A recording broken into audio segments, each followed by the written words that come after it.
Hello friends, welcome to iExamB. I welcome you all to the part 10 of our General Awareness Revision Series, जो कि आपको upcoming grade A seat B grade A examination में help करेगा।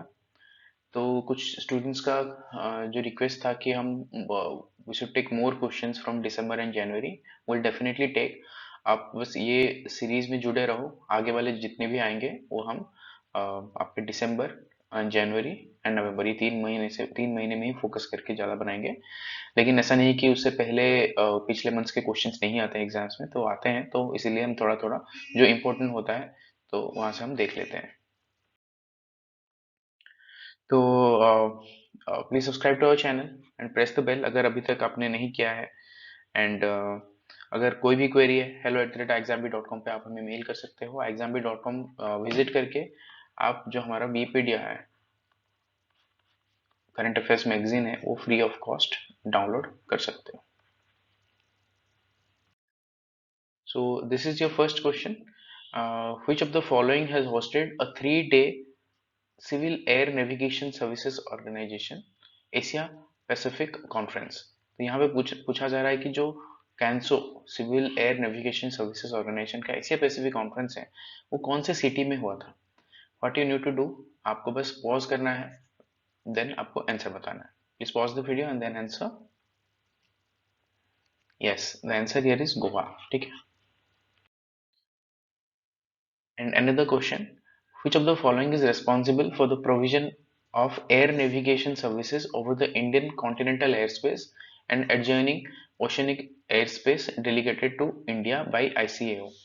ये पूछ रहा है कि जो एयर नेविगेशन सर्विसेज हैं इंडिया का कॉन्टिनेंटल एयर स्पेस एंड उसके आसपास के जो ओशियन एयर स्पेस में, उसका रिस्पॉन्सिबिलिटी किसके पास है।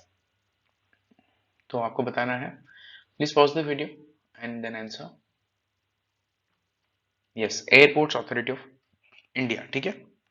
जो आईसीएओ है उसने एयरपोर्ट्स अथॉरिटी ऑफ इंडिया को पावर दिया है कि जो एयर नेविगेशन है इंडियन कॉन्टिनेंटल के ऊपर, उसका रिस्पॉन्सिबिलिटी है।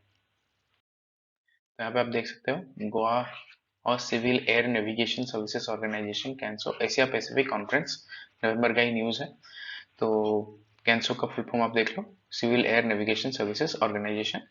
एंड जो इंडिया इंडिया का रिस्पॉन्सिबिलिटी किसके ऊपर है, airport authority of India.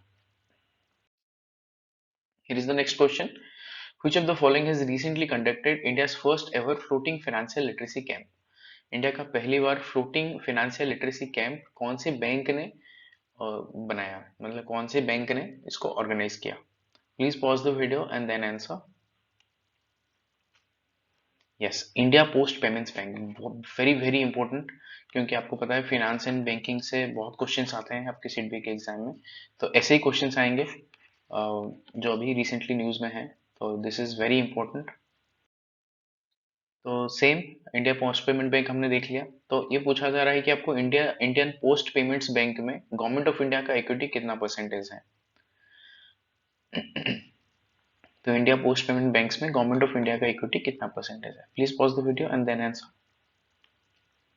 Yes, 100%। तो government of India holds 100% equity in the Indian post payment bank.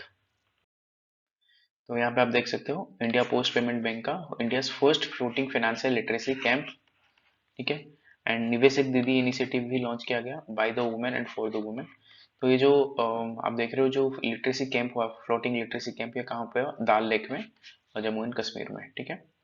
तो इंडियन पोस्ट पेमेंट बैंक्स, जिसमें क्लियरली मेंशन यहाँ पे भी है, मिनिस्ट्री ऑफ कम्युनिकेशन के अंडर आता है, 100% equity owned by the government of India. तो पता होगा आपको, जो इंडियन पोस्ट जो है, पोस्टल डिपार्टमेंट है, that also comes under the ministry of communication.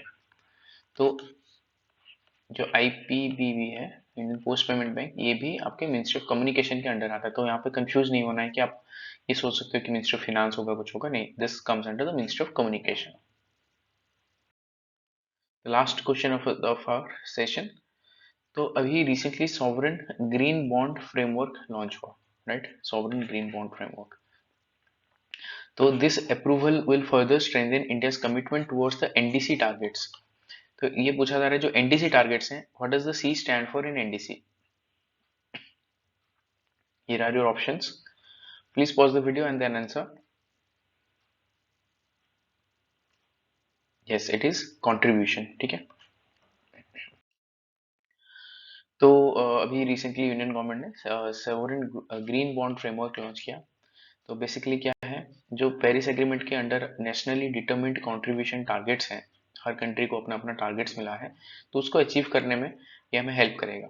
Green bond framework क्या है, तो जो ग्रीन बॉन्ड्स हैं इसमें जो पैसा आएगा वो एक्चुअली वो सस्टेनेबल इंफ्रास्ट्रक्चर बनाने में हेल्प करता है।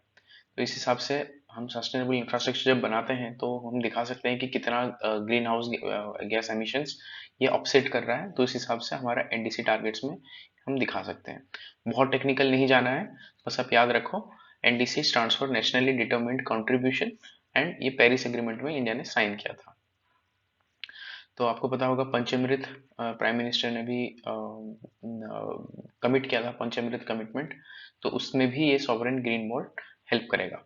तो यहाँ पे बेसिकली आप देख सकते हो ग्रीन बॉन्ड क्या है। Green bonds are financial instruments that generate proceeds for investment in environmentally sustainable and climate suitable projects. ऐसा कुछ प्रोजेक्ट्स जो एनवायरमेंटली सस्टेनेबल है, क्लाइमेट सुटेबल है, तो ऐसे सारे प्रोजेक्ट्स में ये इन्वेस्ट करेगा। तो ये था सारे क्वेश्चंस। आई होप आपको ये सेशन अच्छा लगा होगा। अच्छा लगा तो please like this video and share this video with your friends, and do not forget to subscribe to our channel and press the bell. कोई भी क्वेरी है hello@exambee.com पे आप हमें मेल कर सकते हो, एंड हमारा जो बीपीडिया है आप हमारा वेबसाइट पे जाके फ्री ऑफ कॉस्ट डाउनलोड कर सकते हो। करंट अफेयर सेक्शन में जाना है आपको, एंड बीपीडिया is available both in Hindi and English.